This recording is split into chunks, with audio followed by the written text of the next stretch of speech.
کبھی جو کی موٹی روٹی تو کبھی کھجور پانی، تیرا ایسا سادہ کھانا مدنی مدینے والے۔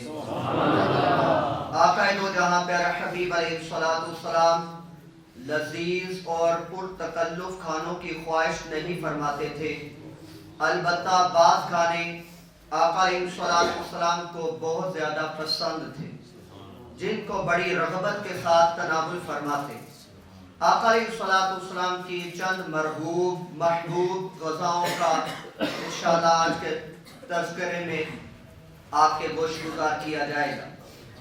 سب سے پہلے کدو شریف۔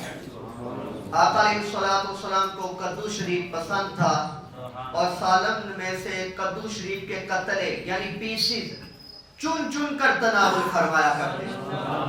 حضرت انس بن مالک رضی اللہ تعالیٰ عنہ سے روایت، آقا علیہ السلام کے ہمراہ ایک دعوت میں گیا۔ قربان جائیں صحابی رسول اللہ جو سرکار کے ساتھ دعوتیں کھا رہا ہے۔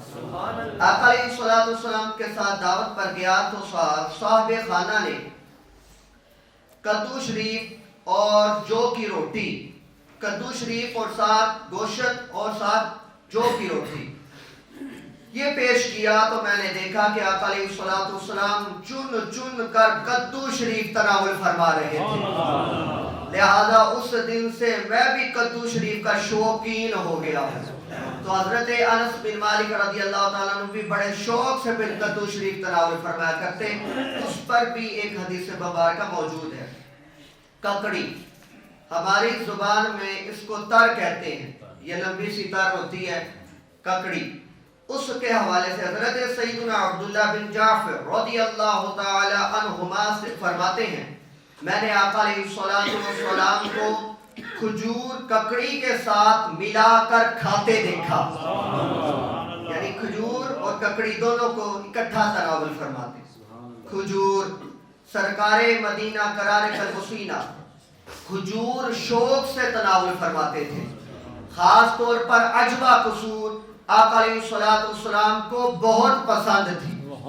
عجوہ کھجور جو مدینہ پاک سے حجاج کرام لے کر آتے ہیں یا عمرہ کرنے والے، تو وہ بھی احباب کو کھلاتے ہیں، تو احباب باقاعدہ تقاضا بھی کرتے ہیں کہ عجوہ کھجور نہیں لائے، وہ عجوہ کھلا۔ تو عجوہ سرکار دو جہاں کو بڑی پسند تھی۔ انگور، آقا علیہ السلام سے انگور کھانا بھی ثابت ہے۔ حضرت ابن عباس رضی اللہ تعالیٰ عنہ فرماتے ہیں کہ میں آقا علیہ السلام کی زیارت کے لیے گیا تو دیکھا کہ آقا علیہ السلام انگور تناول فرما رہے تھے۔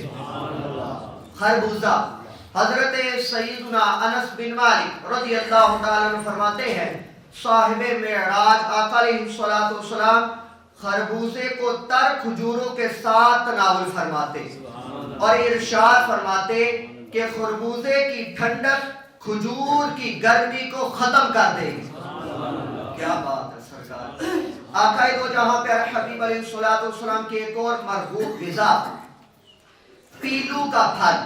یہ پیلو کا پھل یہ ریڈ کلر کا ہوتا ہے، چھوٹا چھوٹا ہوتا ہے اور اس کا درخت بہت بڑا ہوتا ہے اور اس درخت پر یہ کثرت کے ساتھ پیلو کا پھل لگتا ہے اور یہ پہلے ہوتا ہے سرخ اور اس کے بعد پھر یہ سیاہ ہو جاتا ہے۔ حضرت سیدنا جابر بن عبداللہ رضی اللہ تعالیٰ عنہ فرماتے ہیں آقا علیہ السلام کے ہمراہ چلتے ہوئے پیلو چن رہے تھے تو آقا علیہ السلام نے ارشاد فرمایا جو پیلو کالے ہو چکے ہیں انہیں چننا، کیونکہ یہ بہت لذیذ ہوتے ہیں۔ جب میں بکریاں چرایا کرتا تھا تو اسے کھایا کرتا تھا۔ یعنی آقا علیہ السلام اپنے بچپن کے بات سنا رہے ہیں۔ تربوز، آقا علیہ السلام تربوز شوق سے کھاتے تھے، نیز آقا علیہ السلام نے انار شہتوت بھی تناول فرمایا۔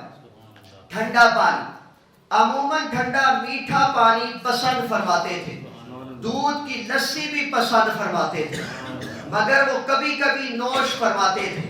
آقا علیہ السلام جو ٹھنڈا پانی استعمال فرماتے وہ برف والا نہیں ہوتا بلکہ وہ قدرتاً ٹھنڈا پانی سرکار دو جہاں نوش فرمایا کرتے۔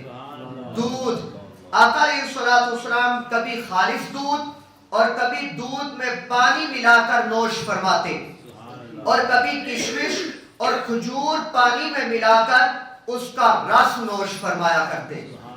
نبیذ کھجور، کشمش، جو، چھواروں، گیو، گندم یا چاول وغیرہ سے تیار کیا ہوا مشروب نبیذ کہلاتا ہے۔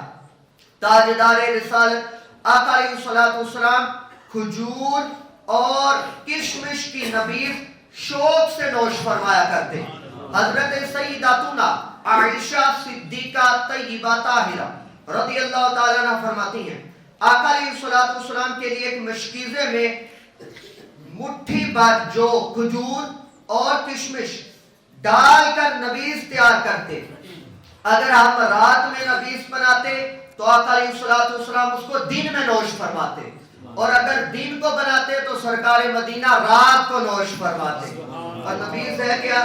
یعنی کھجور اور کشمش کو پانی میں ڈال دیا کرتے، اور وہ پھر پانی جب صبح پڑا رہتا تو شام تک اس میں کھجور اور یہ چیز کشمش پڑی رہتی، تو سرکار مدینہ قرار کلبسینہ اس کو اسی طرح تناول فرما لیتے، اور جو اس کا پانی ہوتا اس کو پی لیا کرتے۔ تو یہ سرکار دو جہاں کا مرغوب ترین مشروب ہے۔ آقا دو جہاں پر حبیب علیہ الصلوۃ والسلام جو میٹھا استعمال کرتے، حضرت سیداتنا عائشہ صدیقہ رضی اللہ تعالیٰ عنہ آپ فرماتی ہیں کہ آقا علیہ الصلوۃ والسلام میٹھا اور شہد پسند فرماتے تھے۔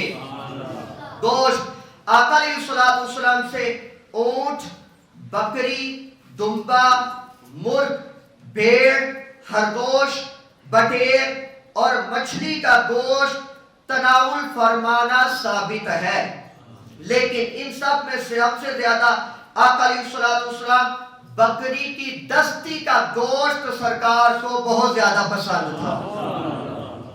حیث عرب میں ایک کھانا ہے جو گھی، پنیر اور کھجور ملا کر پکایا جاتا ہے۔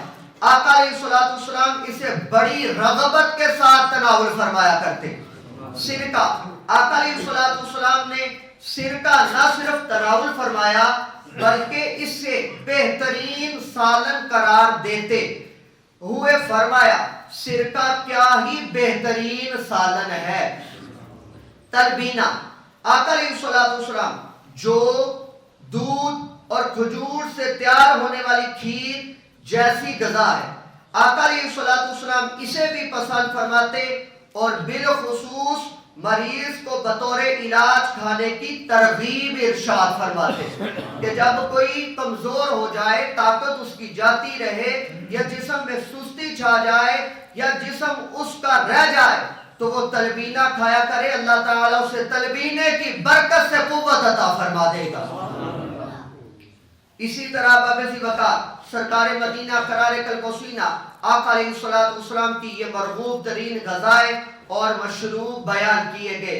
اللہ تعالیٰ کی بارگاہ بے کس پناہ میں دعا گو ہیں، جب ان میں سے ہم بھی کوئی شے کھائیں تو بابی وقار یہ نیت کر کے کھائیں، یہ میرے آقا کو بڑی پسند تھی۔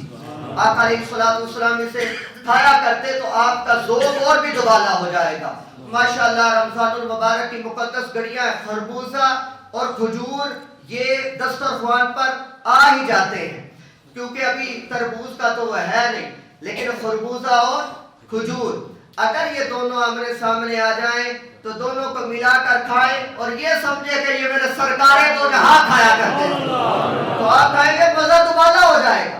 اسی طرح آپ ابھی وقار ان چیزوں کو جو بیان کی گئی، دستی کا گوشت اگر کوئی تناول کر رہا ہے وہ یہ سمجھ کر کھائے میرے سرکار کو پسند تھا اسی وجہ سے کھا رہا ہوں، اس کا کھانا بھی عبادت ہو جائے گا۔ اور اسی طرح مشروب جو بیان کیے گئے، اللہ رب العزت کی بارگاہ بے کس پناہ میں دعا تو ہے، اللہ رب العزت اپنے پیارے حبیب علیہ الصلوۃ والسلام کی جو ادائیں کھانے پینے میں ہیں، اللہ تعالی ہم سب کو اپناتے ہوئے سرکار مدینہ کی اس سنت کو پورا کرنے کی توفیق عطا فرمائے۔ اللہ رب العزت کی بارگاہ بے کس پناہ میں دعا تو ہیں، جن کے ہاں رزق کی تنگی ہے، سرکار مدینہ کے توسل سے اللہ تعالیٰ نے وافر رزق حلال عطا فرمائے۔